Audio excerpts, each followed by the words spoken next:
27-year-old dog walker Tyson Garcia is accused of taking more than a walk around the neighborhood.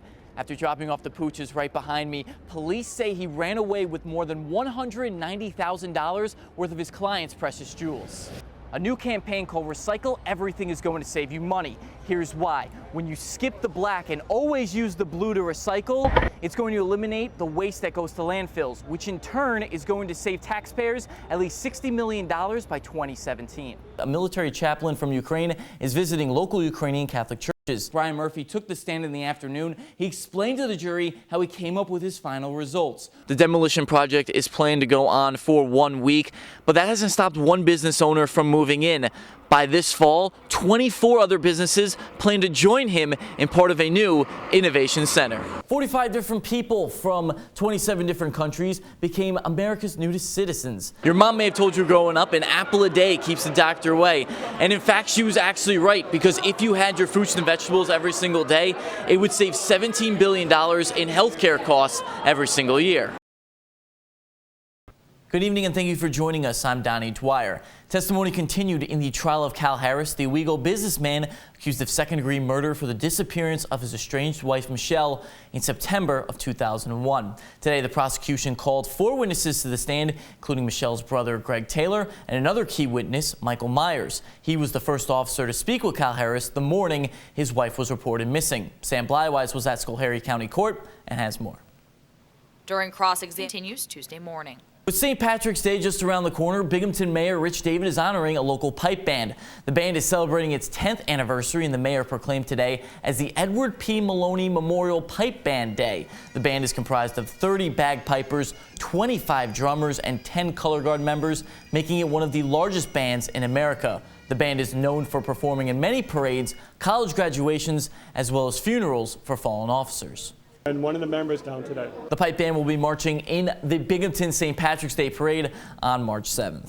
45 people from 27 different countries became America's newest citizens. They were sworn in this morning inside a Binghamton County courtroom. 8 of the 27 have requested a name change. The new citizens recited the 25 Pledge of Allegiance and Oath of Citizenship. They were also reminded of their new rights, such as the right to free speech, right to free assembly, and the right to vote. I feel that I am in college. Pennefort says she looks forward to voting, calling it the most valuable part of citizenship. A Binghamton University freshman hopes to break into the world of local politics by running for District 4 of City Council. Conrad Taylor announced his candidacy this afternoon at the Peacemaker stage downtown, and dozens of students and community members flocked to show their support. Taylor says that some of the issues he would like to address are blight and getting a grocery store on the north side. Taylor says that it's important to bridge the gap between students and local politics, and that his youth could work to his advantage. Well, I think that transition. Conrad Taylor says that for his campaign, he plans on knocking on every door in his district. He will also be holding Conrad on Your Corner events, where he'll be available to answer questions at a local corner store or coffee shops. This week marks the beginning of Lent, which means a favorite dish is back in the spotlight. Our Lindsay Rachel tells us what a local church is cooking up in its kitchen.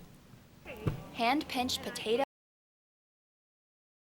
Very bright. Ian McKeever rescued this ailing horse 14 years ago. Now healthy and strong, the two are best friends and business partners. I've worked with horses all my life. Once they're in your blood, forget about it.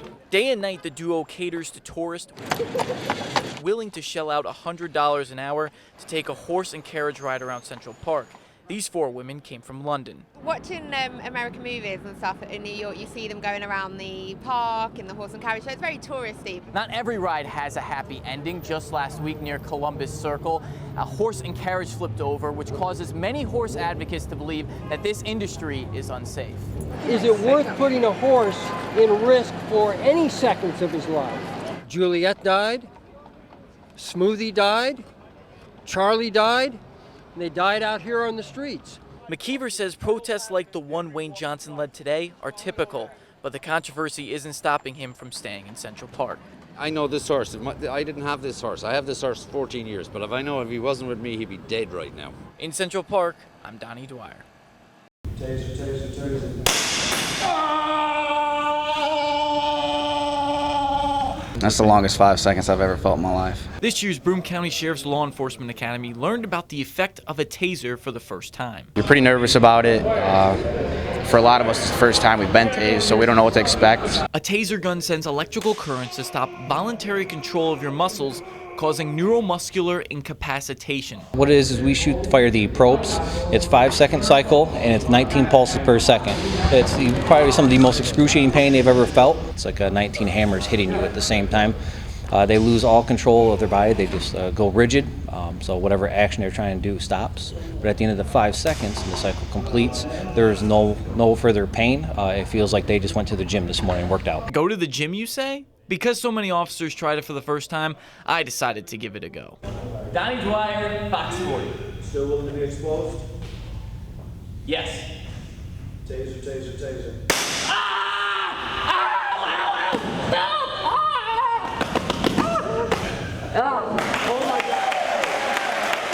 Yep, it hurt a lot.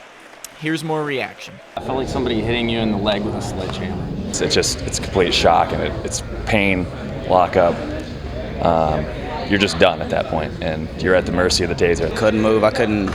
He said, put your hands behind your back, and I couldn't if I wanted to. And tasers do have an impact in the line of duty, and it's important for this crew of young men and women to understand the use of the device. It has a good basis behind it. When it comes to a suspect, it always runs through an officer's mind is, I know what this feels like. Is there any alternative means that I can use, any more verbal commands or something else I can do before I have to do this?